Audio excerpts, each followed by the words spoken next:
of Islam. I'll finish by this story.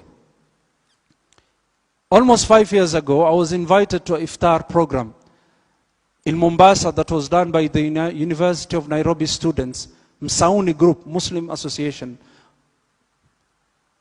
And in Mombasa, doing the iftar, one of the brothers that were inviting me and I was giving the lecture, they said, Sheikh, this is a new Muslim. He's one of our lecturers.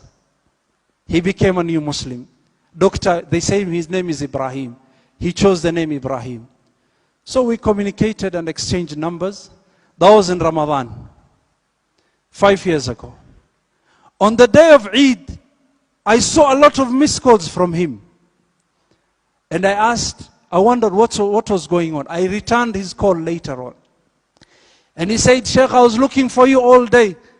Then I told him, sorry, I was busy with my family. Tell me now that you have my intention. What is it?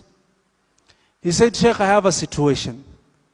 I want to change my name from Ibrahim to Qasim. I asked him why.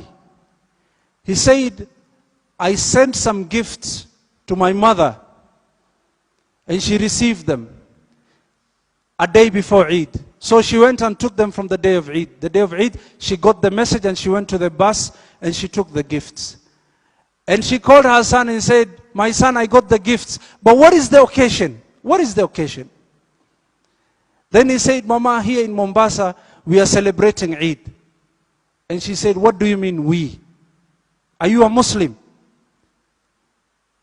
The doctor said, I was afraid to lie because I'm a Muslim.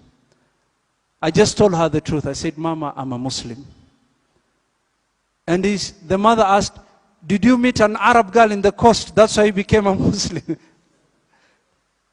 Then she said, no, Mama. I'm an educated person. I'm a Catholic. I was a Catholic. I did a lot of research. But this is something that I made. This is my choice. Then she asked, what is your name? Then she said, I chose the name Ibrahim. She said, no, you have to change it. You have to call yourself Qasim. And he said, I was shocked. I said, Mama, why? And she said, while I was carrying you in my stomach in 1982, when the Moi government was being overthrown, and those who know the history, they know of this incident, when there was a coup attempt that was being done by some of the Kenya Air Force forces, some in the Defense Department. They tried to overthrow the government of Moi. I was inside the town when that day happened, and people were being shot and guns and everywhere. And I was carrying you in my stomach. I was heavily pregnant. And then I met a Muslim. He took me in, and he protected me and kept me in his house. And he took care of me until everything was settled. There were no mobile phones. I could not call your father. There was a panic mode.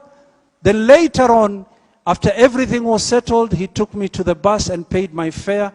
And his name was Qasim. If you're going to be a Muslim, you have to be called Qasim. Takbir. Takbir. We don't know who this Qasim is. But what do we benefit from this? When you show good character, when you live with people in a good way, know that if someone is not going to become a Muslim, then at least he will not hate Islam and Muslimin. That is the benefit.